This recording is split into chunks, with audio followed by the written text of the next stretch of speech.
I think this is like a year old too. Did these expire? Oh wow, this expired like 2 years ago. Hey, you want a Red Bull? No.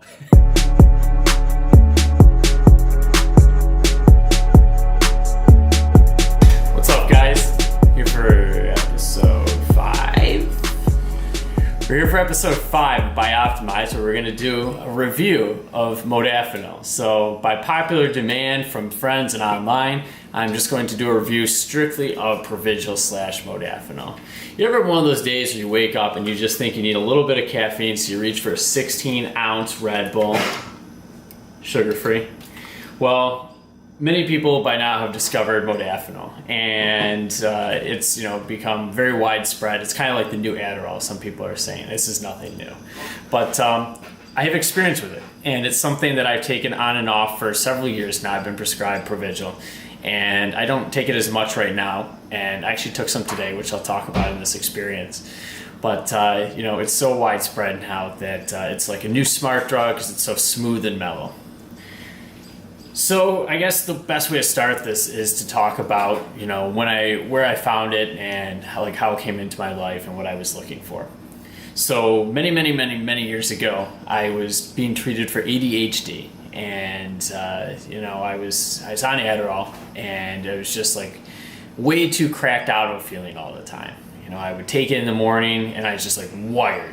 And I think part of the problem too is I was like a younger guy back then. I was in my early 20s. I was in college, so you don't have as much self-control, and you're just like, oh cool, if I mix it with this giant Red Bull too, like it hits you even harder, it's even more exciting. Well, that sort of attitude doesn't lend itself to actually focusing in class and getting work done.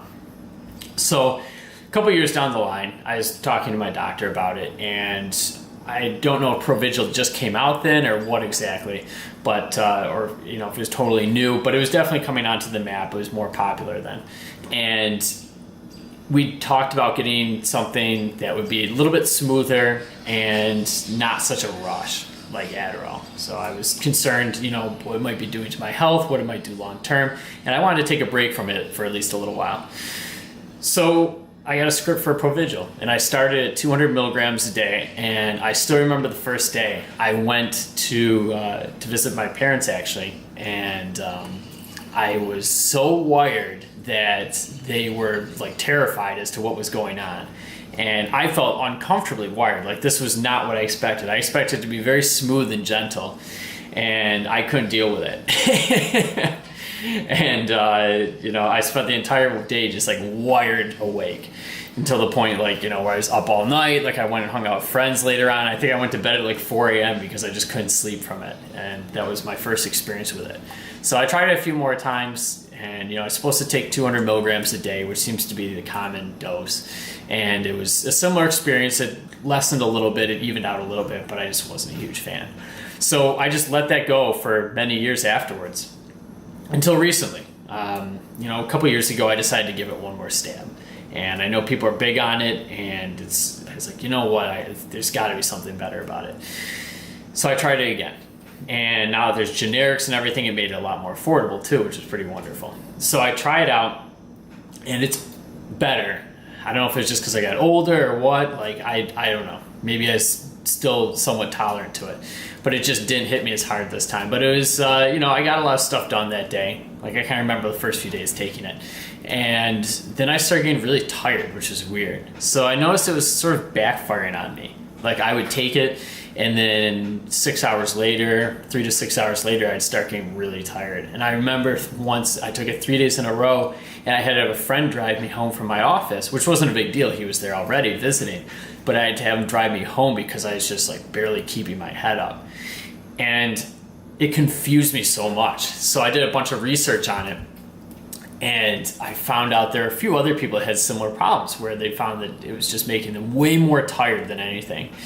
And they found that taking a smaller dose was actually working really well, which is pretty funny because usually you would think that the doctor would start you on a lower dose and tell you to go up. And usually all the guys on the internet are like, oh, just go right for the top dose.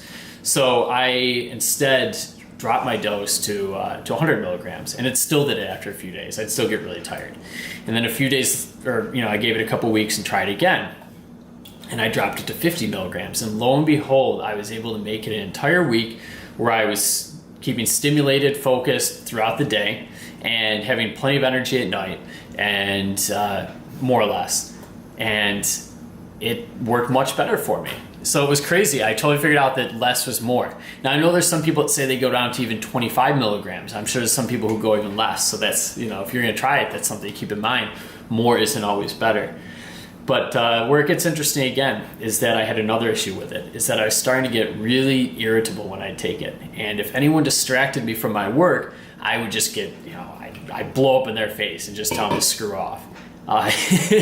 Sometimes that works all right. Like if it's your friends, they understand. Like you tell them like, hey, you know, I just took this and I'm just trying to get work done. Oh, okay, don't worry about it. But when it's the boss or whatnot, then it's a little different story. So, or if you say that to your friends enough times in a row.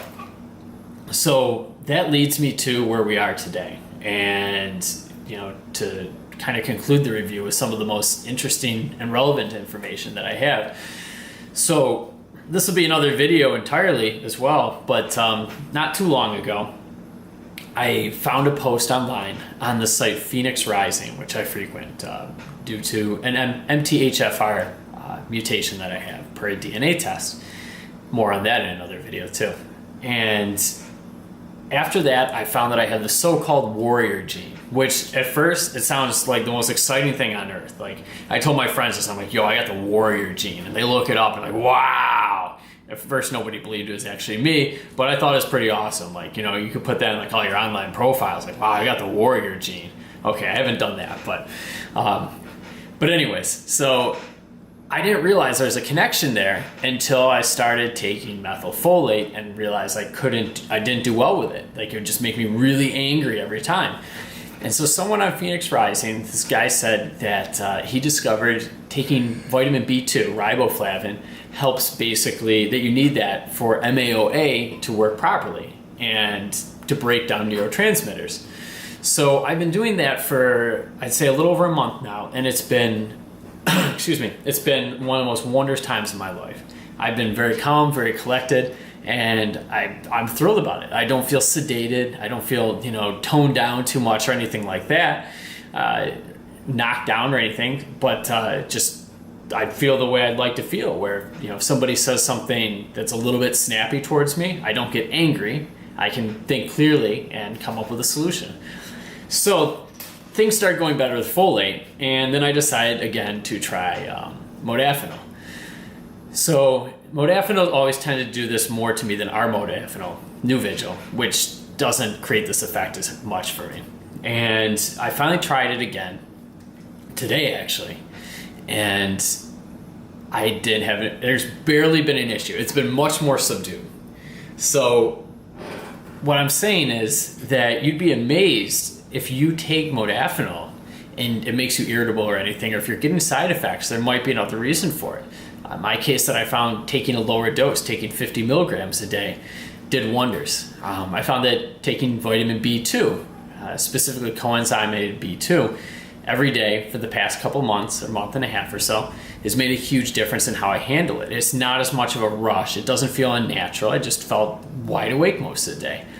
The problem though, the third problem I have with modafinil is that compared to our modafinil is that it wears off after like 6 or so hours, and hit or miss. So after about 6 hours, I start getting a little more tired. It's kind of like caffeine wearing off, but kind of not. And it finally drops down to the point where I just don't feel very energized. I'm below baseline. And I'll tell you, I'm below baseline right now. So, you know, but I really wanted to put this video together while I was thinking about it, while I'm, you know, still on the medication, so I can describe it accurately to you. And it's, you know, it's still frustrating that it does that. There's ways around it. You could always take more and just be up all night. Some people have advised mixing with caffeine. It's something to, you know, tread carefully with, because it can be quite a rush. The two mixed together are way more powerful than either one alone.